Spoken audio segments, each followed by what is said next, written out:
Hello, I'm Craig from DCC Concepts, and today we're going to show you how to use our range of weathering powders. Now, the use of weathering powders for weathering a piece of rolling stock, locomotive, or indeed scenery isn't just for the experienced models out there, it's for the beginners and intermediates as well. And you might be surprised at just how versatile the humble weathering powder actually is. And today we're going to take a look at a few of my favourite techniques. We're going to start by weathering this USA dock tank. Now you'll notice that I've actually taken some preemptive steps and I've just masked off the running gear and the wheels with a little bit of masking tape, which you can get from any DIY store, hobby shop or model shop. I've also, you'll notice the model has a nice matte finish to it. There's a few reasons why you want to do this. One, it'll protect the tampo printing and decals already on the model. So if your weathering doesn't involve those details being erased or rubbed out, it's a good way to protect them. And also, it gives the weathering powders a nice surface to key into. And if there's any surfaces that we want to be shiny or glossy, we can go over that a bit later on in the process. And again, I've just used a everyday clear matte lacquer, but of course there are several available from various modelling companies, but I've always had good results with stuff like this. So without further ado, let's take a look at what we actually get within our weathering pack, shall we? So today we're going to be weathering using our weathering powders value pack. Now the weathering powder value pack does come with all the powders we have in our range, as well as with a selection of useful application brushes. Of course, you can buy these powders in separate packs as well. For today's purposes, we're going to be using the black, pure white, break dust, brown rust, rich old rust, and terracotta weathering powders. And as I mentioned before, we're going to be using them on this little USA dock tank. Let's get stuck in. Now, before we begin, it does make sense to have a few basic tools and bits of equipment handy to help them make the process a little bit easier. So a little bit of white spirit, or you can even use turpentine if you wish. Some of this Humbrol matte coat, or any other sort of liquid varnish will work as well. Some cotton buds, some black latex or rubber gloves, and a little bit of blue cloth. I've got quite a stack of this for later on. And then of course finally somewhere to decant and mix your spirit. And if you have it, a little plate or dish or palette so you can mix and blend the weathering powders away from the piece that you're weathering. With that in mind, let's get started. For the first bit of the process, we're just going to start on the actual locomotive itself. And we're going to use two brushes for the time being. We'll use this small chap here. And we're going to use one of these as well. Now, what will really help you when weathering your model is looking at a picture of the prototype of the model you're going to weather. So I have here, I just printed off a picture of a USA dock tank at some kind of colliery in the UK. Now, you don't need to follow this to the letter. Remember, this is your model. You can weather it how you wish. You can make it heavier or lighter depending on your own personal taste. So we're going to go for something a little bit in between. But first and foremost, I think we just need to get a little bit of contrast on the top there. And the way that I like to do that is just start with a little bit of the black. Now these do come with a little bit of tape on them. So just gently peel the tape off. Make sure you don't send the weathering powder flying everywhere, and just do be aware that the pots can still be a little bit sticky after you've removed the tape. So just bear in mind, because you don't want the pots to stick to your finger when it's open and spill weathering powder everywhere. And you really do not need much of this stuff. Quite often I just quite simply take a little bit of the powder, and I'm just a tiny amount, put it in the lid, if you will. In fact, we can already use there's a bit of powder in the lid there. Just get it into the bristles. And because this is black, it's a different type of black to what's on the model already. So we can just start in the middle there, put it on top of the model. And you notice that rather than doing out and out streaks, we're sort of stippling and buffing the powder out there, just like this. You can even get a little bit of neat powder on there and just do the top half, again as heavy as you want. Now do bear in mind that these powders are not set yet, so if you want to remove them at any time, you can do quite easily just with a cloth or a little bit of the white spirit there, or the methylated spirits. And you can see already, we've already got a nice dirty roof, and we can bring that down the boiler, same sort of motion with the powder, just gently in there. And it doesn't look like much on camera, but in real life it really will become apparent, because you'll see the light change on the model as well as we're working on it.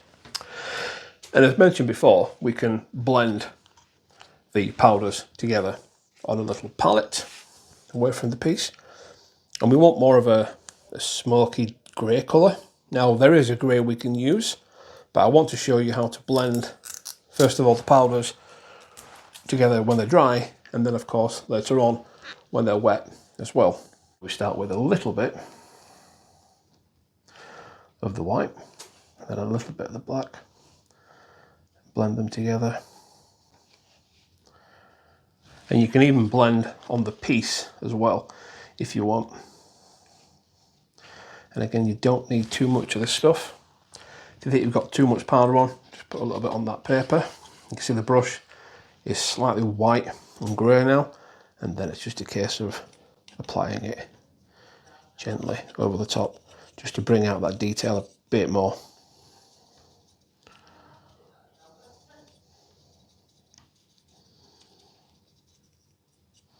If you've ever seen an old steam engine, the boiler can be quite grey, and you can just see running over the edges there, it just helps pick out all that detail. Just be a little bit more delicate around all the fine pipe work on the cylinders. Try and do an upwards motion if you can. And again, don't worry if this looks like it's too white at the minute, because we can, as I said before, we can always dull that back down. Okay, so we're going to finish it with that step, and then we're going to move on to the next stage. Now we can see in our reference image we've got quite a lot of streaking on the cab there, a little bit on the sides of the tanks, and we can recreate that with our slightly finer brush. I'm going to try and show you this whilst on camera, and doing it upside down as well, which is never the easiest thing to do. Just get a tiny bit of the white, and looking at the reference image, you see we've got a little bit of the spillage there from the filler. There we are. Spin this around so I can see what I'm doing a bit better. You can just sort of see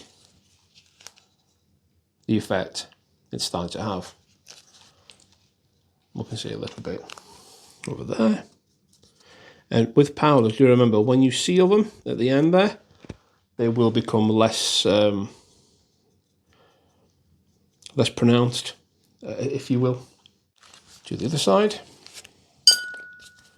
And again, we don't want to make it too symmetrical, so on this side we might just do it a little bit lighter.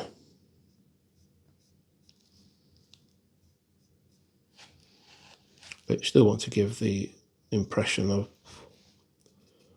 some calcium build-up there in the corners of the cab. And we're just going nice and straight as well. Try and keep the brush straight as you're swooping down there. Next, we're going to pay particular attention to the chimney, the boiler area, and the smoke box. You notice it's got this rusty brown on it, and this is where our brown rust powder really comes into its own. this one for me is the most transformative of the powders because it's quite versatile when you apply it dry and of course when you apply it wet. Again, if you've got powder in your brush, you can just use it on a nice rough surface to get rid of the excess. And we're going to be quite bold with this. Just bear in mind, I'm doing this upside down, guys, so do bear with me. A little bit of the brown powder there. And I'm just going to apply a little bit there.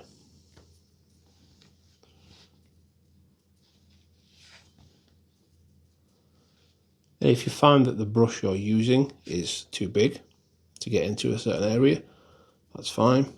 You can use a smaller brush if you need to. We can even use our little brush here.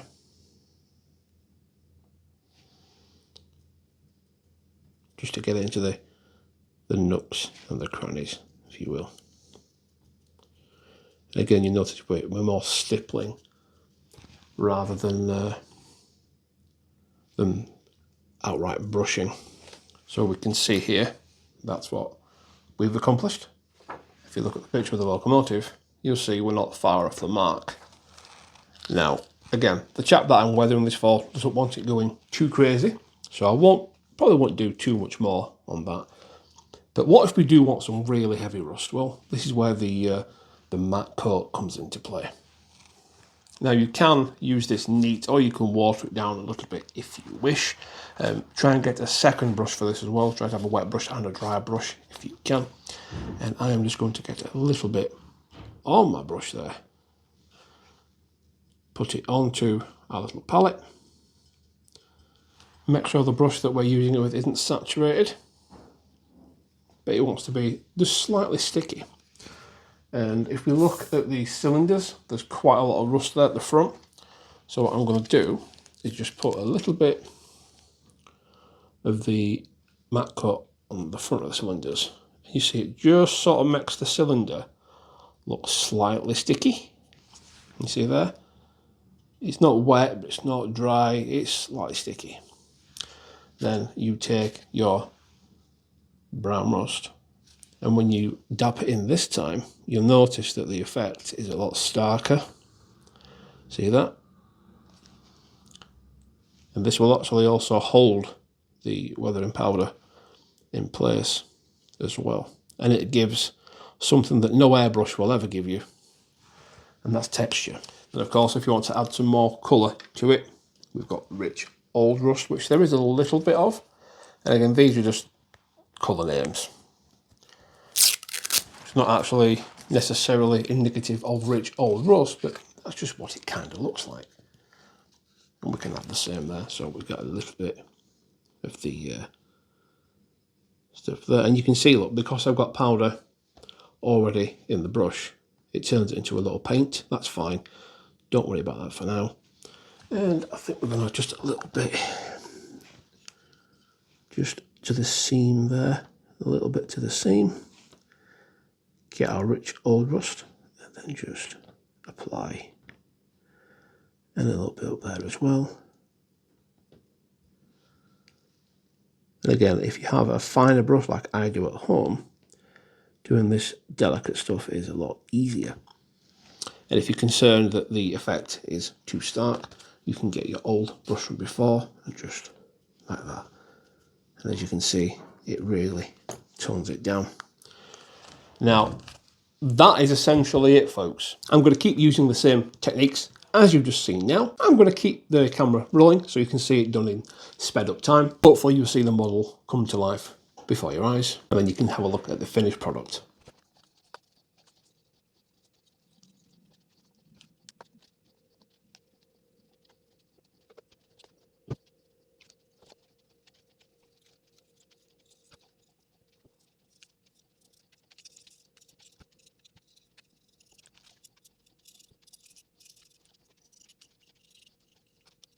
What you can also do, if you want to muck up the saw bars, the buffer bars, is take a little bit of your white spirit,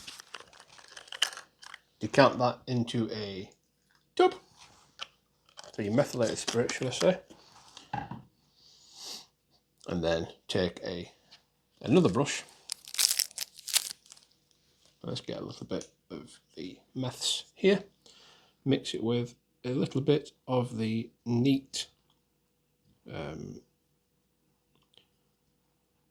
Humbrol, and then some black powder, and then we're essentially, as you can see now, look, we're going to create like a paint. That's a paint. It's a bit thick for what we want, so we're just going to add some more meths, and you see in the tub we've created the beginnings of a wash, and then we're going to add a little bit of rich old rust in there. There's a tiny bit of the brown as well. That's a good colour, is that? And if it's a bit too thick, just get your meths in there. That's good. I mean, all a wash is essentially is very thin paint, and paint is made from pigment, which is what weathering powders are. And then all we do with this is just gently downward strokes onto the buffer beams. If you want it thicker or darker, then just add a bit more pigment to it. And because we've mixed this already with the Humbrol matte coat, what will actually happen is once this dries, it'll set nice and rigid. You can see there we're just sort of applying it in a downward motion, and that's how you do a wash with it. It's easy. Now what we're going to do is, once that's had a minute to settle and sit, we're going to get our matte lacquer, give it a good shake, and when we spray it on it, we're not going to spray too closely. If we spray too closely, the danger we have is the powders will simply dilute too much and you won't be able to see them. So what you need to do is, from a distance, is let the lacquer fall onto the model for a little bit, and once that's happened, it will create a barrier, and then you can be a little bit heavy with it. Once you've finished weathering your locomotive or model, you can use one of our rolling roads to clean the wheels underneath. Despite taking as much care as you can and all the masking, you will inevitably get something on the wheels which doesn't belong there. So you can use one of our rolling roads, and you can pick them up from our showroom in Settle, you know, and there's lots to choose from. They're lovely. And that's all there is to the basics of weathering with weathering powders. Now, we could spend absolutely hours talking about different techniques and going much further in depth. If you're interested in learning more about weathering powders, do be sure to come along to one of our open days, and of course the Settle Model Railway Festival this July, where we'll be doing weathering courses as well, which you can take part in, and we'll go into a bit more detail on a personal level, where you can learn a bit more of the tips and tricks, and maybe a few advanced things as well. Don't forget to like, comment, share, and subscribe, folks. And we'll see you all again very soon. Take care now. Bye-bye.